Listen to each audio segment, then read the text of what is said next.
Good morning friends. তো এখন বাজে 6:20 মতো, আর আমি আর ওর বাপি চলে এসেছিলাম হাঁটতে।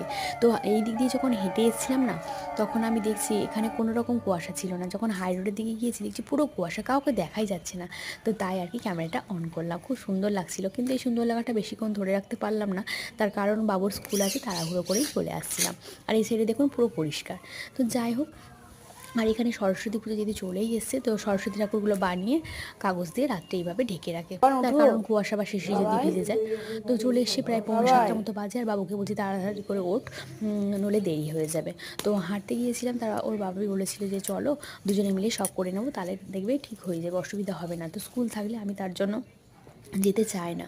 তো যাই হোক, আমি গিয়েছিলাম, আর চলে আসার পরে ওকে তুলে দিয়ে আমি ফুলগুলো তুলে নিচ্ছিলাম। ওর বাপি অনেকটাই হেল্প করেছিল, কারণ বিছানাগুলো ও গুছিয়ে নিয়েছিল। যে তুমি তাহলে এগুলিকে করো, আমি এগুলো করে দিচ্ছি। তো যা 7টা বেজে গেছে এখন ঘড়িতে, আর আমি একদিকে জল বসিয়েছি, চা করবো, আর একদিকে জল বসিয়েছিলাম। ও বললো মা ম্যাগি নিয়ে যাবো, তাই।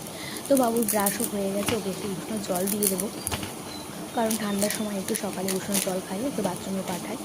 আর চাটাও করবো একটু আদা লবঙ্গ সব কিছু দিয়ে। আদা দিয়ে তো খাওয়াই হয়, কিন্তু এই ঠান্ডার জন্য সবার সর্দি কাশি তো প্রায় লেগেই আছে। তো তাই আদা লবঙ্গ গোলমরিচ একটু দিয়ে চা করলে ভালোই লাগে। তো তাই আর কি। তো বাবুই যে জলটা খেয়ে নিচ্ছে, আর ওকে বললাম আমি ব্রেড নিয়ে এসেছি হাঁটতে গিয়ে, তাহলে একটু ডিম টোস্ট করে দিই। বললো যে মা আমি খাবো না, কারণ সকালেও এমনিতেই খেতে চায় না। তো আমি জোরও করলাম না, ঠিক আছে না খেলে আর কী করবো, কিছু করাতে যাবে না। তো একটুখানি সামান্য একটু চা আর অল্প একটু ব্রেড খেয়েছিল। তো এদিকে ম্যাগিটা আমার হয়ে গেছে, আর ম্যাগিটা আমি টিফিন বক্সে জুড়িয়ে ঢেলে নিচ্ছিলাম। তার কারণ গরম গরম দিই না, ওর টিফিন বক্সটা খুলতে পারবে না, আর কেমন যদি হয়ে যায় তার জন্য আমি ঠান্ডা করেই দিই। তো এমনি ঠান্ডার সময় ম্যাগি জুড়িয়ে গেলেও ভালো লাগে না, কিন্তু আজকে বললো যে নিয়ে যাবো, তো আমি বললাম ঠিক আছে তাহলে নিয়ে যাবো, বারণ করবো না। তো তাই আর কি দিয়ে দিলাম। আর ওর ওদিকে বাথরুম থেকে চলে এসে আমি ওকে জামা কাপড় পরিয়ে রেডি করে দিয়েছি। আর সকাল টাইমটা একটু ব্যস্ত থাকেই, যেহেতু স্কুল থাকে, ওর বাপির অফিস থাকে, তো একটু খিচিবিচি তো হবেই। আর মা আছে বলে অনেকটাই হেল্প করে। তো যাই হোক, বাবা মা এখন গেছে বাইরে রাস্তার দিকে হাঁটতে, ওরা একটু দেরি করেই বেরোয়, যেহেতু ঠান্ডা পড়েছে প্রচণ্ড। আর বাবুকে এইদিকে সোয়েটার ব্লেজার দুটোই দিচ্ছি, কারণ ঠান্ডা তো, হাত মোজাও পরবে, কারণ এত ঠান্ডার মধ্যে ও গাড়িতে যেহেতু যায়, তো সেই জন্য দুটো করেই পরে, প্রত্যেকটা বাচ্চাই তাই করে।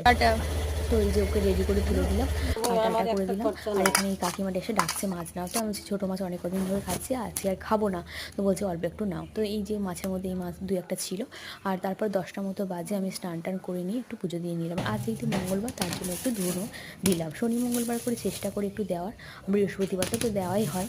তো যাই হোক, ওর বাপি বাজার থেকে নিয়ে এসেছিলো শাক আলু আর পেয়ারা ছিল, তো বাবা মাকে একটু কেটে দিলাম। আর এদিকে আমি রান্না সব কিছু গুছিয়ে রান্না বসিয়ে দিলাম, তার মধ্যে গ্যাস চলে আসছে, তো গ্যাসটাও নিয়ে নিলাম।